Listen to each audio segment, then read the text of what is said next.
Aí galera que curte engenharia clínica, hoje eu vou falar sobre manutenção dos grupos geradores de energia elétrica de emergência. A gente viu aí o apagão que aconteceu em São Paulo, ainda a gente está enfrentando esse tipo de problema e é importante que os profissionais da engenharia clínica, que em geral cuidam mais dos equipamentos médicos, também conheçam os aspectos ligados com o gerador. Então, assim, a gente recebeu uma mensagem do Everton Ribeiro. O Everton é técnico em eletrônica, técnico de equipamentos biomédicos, é engenheiro de produção e sempre está aqui ajudando a gente, apoiando a gente no canal com ideias, sugestões. E a gente precisa de marcar aquele bate-papo, hein, Everton? Você está me devendo essa aí. Então é o seguinte, ó, a mensagem dele veio assim, ó: vamos fazer um vídeo sobre manutenção em grupo gerador. Periodicidade, tempo de entrada no automático, quais circuitos devem ser obrigatoriamente alimentados, enfim. Esse apagão gerou vários problemas nos hospitais com gerador, porém no escuro total devido a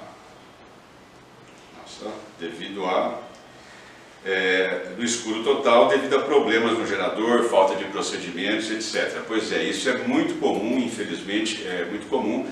E eu fiz uma listinha aqui, Everton, é o seguinte, ó. Periodicidade. A gente tem que, vamos dizer, copiar ali dos equipamentos médicos, né? Tem que seguir as orientações do fabricante.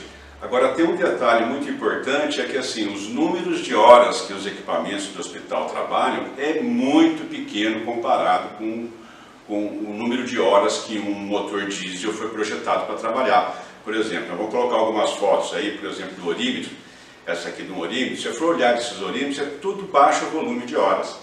Você pensar que um caminhão, né, vai daqui na Bahia e volta várias vezes durante a vida toda dele, então o motor diesel ele é muito potente e a gente vai ter que balancear essas recomendações do fabricante do motor diesel, né, com a forma como ele é utilizado no hospital. Lembrando que o gerador ele pode ser em regime permanente, né, projetado para trabalhar em regime permanente, ou seja, para gerar energia 24 horas por dia, todo dia, ou trabalhar em ritmo de emergência. Ele fica em espera, quando cai energia, ele entra. Tá? Então, fabricante. Outra coisa, aproveitando aqui, o teste do gerador. Né? Teste de gerador, a gente segue ali eu gosto muito de acompanhar os eventos sentinelas da Joint Commission International, como esse que você está vendo aqui, esse é o evento número 37. Ele trata sobre essa questão, manda para um livro lá do pessoal de Facilities, né, de engenharia hospitalar dos Estados Unidos, e a gente tem que ter, eles recomendam, por exemplo, mensal, e aí tem dois tipos de teste que você pode fazer, o teste com carga ou o teste sem carga. O teste sem carga, simplesmente, você vai lá, aperta o botão do gerador, liga ele vai partir, acelerar, estabilizar, funcionou, beleza. Mas será que ele vai funcionar com carga? Então, os testes com carga significa o quê? Derruba o hospital praticamente, o gerador sente a falta de energia e aí ele entra. Tá? Então, esse teste aí tem que ser muito bem pensado, muito bem planejado e eu recomendo que seja feito com carga, porque é com carga que vai revelar problema com o equipamento. Então, e nesse documento da Joint Commission, uma das recomendações é que seja feito mensalmente. Tá? Então, recomendação do fabricante, teste com carga, sem carga, e tem um dispositivo que a gente tem que tomar cuidado também, que é a USCA, né? Porque na minha época os geradores, quando eu comecei nisso, a maioria era eletromecânico, hoje eles são controlados por computador. Então tem a unidade de supervisão de corrente alternada, que eles chamam de USCA no mercado, que também tem os seus requisitos, suas particularidades, que deve ser conhecido antes da compra. Faz aquela boa RFI, aquela boa RFP, negocia tudo, manutenção, documentação técnica, tudo mais que a gente sabe que tem que fazer, mas o sistema de supervisão do gerador, isso também vai ter problema de senha, como tem autoclave, como tem todos esses equipamentos. Então, cuidado na aquisição. Tá? Tempo de entrada, como o Everton comentou. A gente tem isso definido lá na RDC 50 e na NBR 13534. A gente tem praticamente 3 tempos de entrada. O de meio segundo, que normalmente é a exigência exclusiva para o foco cirúrgico. A gente tem o tempo de 15 segundos e a gente tem o tempo de maior que 15 segundos. Quanto maior a relevância do equipamento, menor o tempo. E lembrando que o meio segundo a gente só vai conseguir com o no break. Mas não deixa de pensar o seguinte, muito hospital tem equipamento com bateria. né? Então, por exemplo, tem muito projetista aí que projeta no break paciente cirúrgico de 5 kVA por sala. Praticamente a gente quase que não tem esses 5 kVA por sala. E todos os monitores, aparelho de anestesia, desfibriladores, é comum que tenham bateria. Então esse tempo aí tem que ser pensado em função do tipo de equipamento que eu tenho, mas tem exigência legal. Agora, lembra, eu posso fazer melhor do que a lei. Se eu quiser fazer melhor que a lei é o mínimo. Com relação ao que alimentar, também está definido lá as áreas, os locais, você vai achar isso na RDC 50 e na 13534, mas eu posso decidir colocar 100% da carga. Conheço vários hospitais que têm, não só tem o 100% da carga, mas ele tem redundância ainda por cima, são verdadeiras usinas de geração de energia elétrica. Então, além de atender a emergência, ele pode também usar o gerador para fazer uma gestão econômica, né? Por exemplo, tem um hospital que tem tarifa hora sazonal, por exemplo, o Samaritano. O Samaritano ele tem tarifa hora sazonal, acho que tem ainda. Então, antes de entrar na ponta, que é o período mais caro, ele liga a estação geradora dele, então ele usa também isso, não só para emergência, mas para gestão econômica e financeira. Tá? Então tem a tabela, as tabelas lá na RDC 50, na 13534, que vão permitir você entender melhor onde deve ter, onde não deve ter. O processo, gente, ideal, na verdade, é o que? É definir a carga, fazer o planejamento, fazer o projeto, construir, instalar, comissionar, lembra? Aqui no Brasil o pessoal não tem prática de comissionamento, não é comum ter o comissionamento. Só o pessoal mais gabaritado é que tem esse tipo de prática, né? Então um projeta, outro instala e outro recebe. Assim quem recebe pode identificar se houver um problema, se for um problema de instalação ou se for um problema de projeto. Tá? Mas o que acontece? Aí depois disso tudo tem a rotina de inspeção, teste e manutenção. Só que assim, a gente precisa de...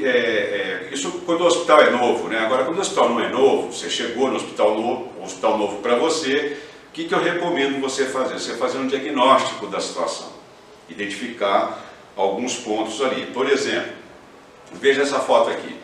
A gente tem hospital que tem bacia de contenção, como esse, tem vários tipos de bacia de contenção, e tem hospitais que não usam bacia de contenção. Agora, esse detalhe aqui, eu vou ver se vai dar para mostrar a foto e dar um zoom.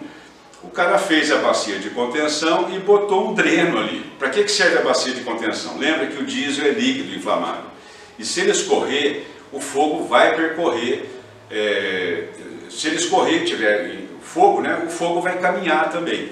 Então, para isso, o que a gente faz? A gente faz como se diz, a contenção, de modo que o localize, deixa o diesel ali tudo junto e faça um combate a incêndio localizado. Esse combate localizado vai facilitar muito eu eliminar, extinguir o incêndio. Agora, quando o cara coloca um dreno como esse, é uma falta de noção. Aí é assim, a importância do comissionamento, né? Se isso está no projeto, é um problema de quem projetou.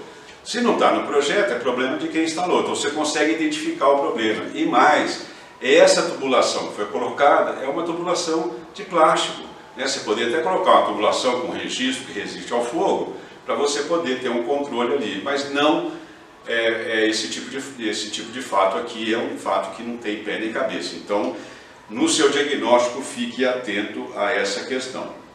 Outro ponto que você deve fazer, chegou no hospital novo, vai lá no painel dele, assim, tem vários tipos de painel, você veja ali o número de horas trabalhadas. Se você tiver a data de instalação, você consegue, vamos dizer assim, saber se ele trabalhou muito, se trabalhou pouco, e olhar as contas de energia passada, que tem vários indicadores de qualidade de fornecimento, como número de interrupções, ou duração média da interrupção do circuito onde o seu hospital está alimentado. Isso vai te permitir ver se esse gerador é um gerador muito usado ou pouco usado. Só pelo ano de fabricação, ou seja, e a idade do hospital, o momento que você chegou, você consegue estimar ali a idade dele. Lembra? Cara, motor diesel não acaba nunca, cara. É difícil de acabar o motor diesel. Então, são equipamentos de longa duração. Se o senhor for muito velho, você pode manter o corpo e trocar o cérebro, trocar a USCA, né? Botar uma unidade de supervisão melhor. Então, horas trabalhadas. Uma outra coisa que você pode fazer também, porque o gerador ali não é só ele o problema, às vezes o problema não é no gerador. é no QTA, quadro de transferência automático. Lembra? Ó, hospital manda para o QTA, gerador manda para o QTA. A chave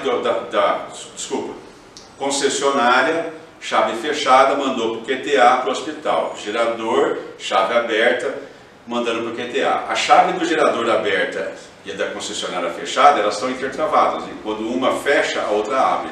Se eu fechar essa, eu abro essa. Então tem um intertravamento ali para impedir que duas fontes alimentem o hospital. Então pode ser interessante você fazer uma termografia, não só do QTA, mas da cabine secundária, enfim, incluir isso na rotina para você possa ter uma informação visual se tem sobrecarga, né, em alguma das fases, ou se é falta de aperto de contato. Tudo isso também deve fazer parte da manutenção. Eu falei do motor, eu vou fazer uma parte aqui, eu falei do motor, mas eu não falei do gerador, porque o gerador basicamente é um eixo biapoiado, tem o estator do gerador e tem o rotor do gerador. E ali basicamente você tem dois rolamentos, então tem muito pouco atividade de manutenção, que não seja o aperto de contato das três fases que saem ali do gerador. Então tem pouca coisa para fazer nesse tipo de equipamento. Outra coisa que você vai fazer no motor do gerador é o básico que a gente faz no nosso carro. O que a gente faz no nosso carro? Troca de filtro de ar, lembra que eu preciso de alimentar com ar para misturar com o vapor do diesel para fazer a explosão. E tem o filtro de combustível. Às vezes tem mais de um tipo de filtro, mas é basicamente trocar isso. Isso aí em geral é por tempo de horas ou grau de obstrução, né? Porque quanto mais filtra, mais ele filtra. Outra coisa, nesse painelzinho que tem aqui, do lado que eu estou mostrando, você tem pressão do óleo e tem a vareta do nível de óleo. Você tem que olhar lá. Temperatura da água. Eu já tive um caso uma vez, eu trabalhava no hospital, onde eu levei dois alunos meus para trabalharem lá também. Um ia ficar com a clínica hospitalar. E eu estava lá implantando a clínica. E uma vez eu estava na UTI e caiu a energia. Quando cai a energia, o que eu faço? Eu conto até 10. Se não voltou, corre, que tem problema. E como esse aluno era um aluno meu, que eu tinha indicado para o hospital, ele que estava cuidando da engenharia hospitalar, eu corri lá para ver, né? Contei os 10, descia todo o vapor correndo. E o que aconteceu? O radiador tinha furado e perdeu a água. E o que acontecia? O gerador partia, temperatura de sobreaquecimento, cortava o gerador. Rapaz, a gente fez um corre, pegamos uma mangueira de incêndio, enchemos o radiador com água e ligamos o gerador. Foi o que a gente pôde fazer. Então é importante conhecer as proteções desses equipamentos para você poder, no caso de uma intervenção, você saber o que fazer. Então, temperatura da água, nível de água também. Basicamente, Everton, o que eu queria falar era isso. Agora, pega ali o evento Sentinela, só você copiar ali esse evento Sentinela, número 37 e tal, da JCI, ele vai mandar para uma publicação, uma revista, uma publicação do pessoal de Facilities, da Associados American Society of Healthcare Engineers. Tem um artigo interessante lá, é bem geralzão mesmo, né? Mas o mais importante é a gente identificar as vulnerabilidades previamente. Em gerador, às vezes o pessoal deixa ele descuidado, deixa passar as ações, não verifica, não fazem teste nem com equipamento invasivo, nem com carga, e acontece esse tipo de problema. Então o gerador, eu posso ter ele como emergência, ou posso ele ter como recurso estratégico para avaliação econômica, gestão econômica e tudo mais. Então era isso que eu queria falar. Se tiver um comentário aí, deixa aí que a gente responde, compartilhe o vídeo, se inscreva no canal, deixa seu like, tudo mais. E no mais, aquele muito obrigado pelo seu tempo. Valeu!